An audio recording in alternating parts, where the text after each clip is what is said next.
છે ત્યાં સુધી ન લેવાય ત્યાં સુધી આપણા જીવનની યાત્રા અધૂરી છે.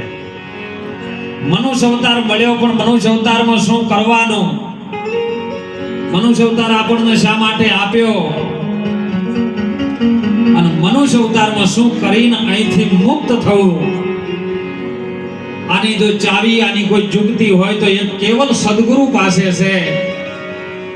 કારણ કે એક જ પથરા એક પાણી એક નાવન કા આરા एक मुहूर्त में ऐसी देखी जेना राम कृष्ण हता पुजारा.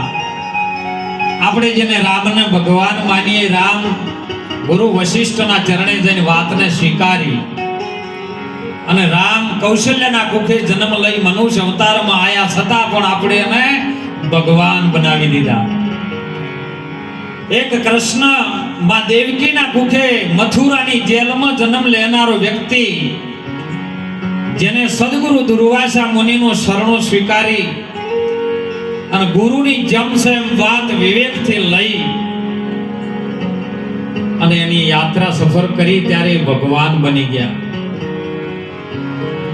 એમ સંતોએ સાખીમાં વાત કરી, ગુરુ બિન જ્ઞાન ન ઉપજે, ગુરુ બિન મિટે ન ભેદ, ગુરુ બિન મનનો સંશય ન ટળે, ભલન વાંચી લ્યો ચારે વેદ. અને એટલે સદગુરુ મહારાજ ને એમના શિષ્ય બેઠા છે રવિરામ બાપા અને પ્રાર્થના કરે હો કે બાપા આ જીવનમાં કંઈક લેવા જેવું ખરું કે આ છે ને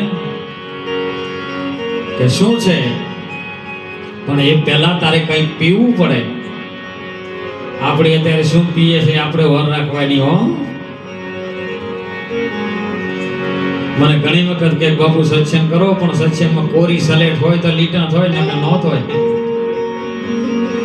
સ્લેટ ને પાટિયું કોરું હોય ને તો એમાં ડિઝાઇન પાડવી એવી પડે, પણ સ્લેટ ને પાટિયામાં એટલા બધા લીટા કરી નાખ્યા, સ્લેટ બગાડી છે. હવે ધોતે ધોતે જ આખી જિંદગી નીકળે. જ્યાં સુધી આપણા પોતભૂતોના શરીરમાં મળ ને મૂત્ર પડેલું છે ત્યાં સુધી આ શબ્દ ઠેરાય એવો નથી. શબ્દ કોઈ જેવી તેવી વસ્તુ નથી. શબ્દની તાકાત શું છે ને એ મહાપુરુષે કીધું છે.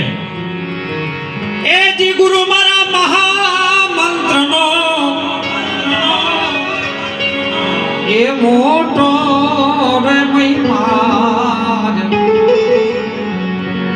એ વખાણો બ્રહ્મના એ જે વેદમાં રે